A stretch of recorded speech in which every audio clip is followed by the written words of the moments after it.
They never created a MySpace. They haven't illegally downloaded movies or music. Millennials were raised in a way that allowed us to create with technology way differently than kids today have. Technology has reached a point where the majority of what people are doing is just strictly consuming now.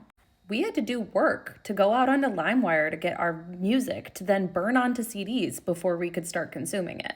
Now my kids can just sit down and endlessly binge a show if I would let them. And I think that this is actually a very foundational reason that we see the interaction with technology being so different with younger generations than it is for millennials or even Gen X. So one of the things that we're trying to do in our house, within obviously like bounds, is help our kids use technology to create as opposed to only consuming all the time. Clearly, I believe in the power of social media and content creation, so they're allowed to film videos on their iPad. They just don't go anywhere. Thankfully, their school does teach typing, but we're also reinforcing some of that at home. And they're still little, but when they get older, we'll also encourage them to play around with tools that will allow them to create rather than just strictly sitting back and consuming technology. Because ultimately, that's what's going to give them the skills to stay creative and be able to move alongside technology as they get older, go into higher education, and move into the workforce.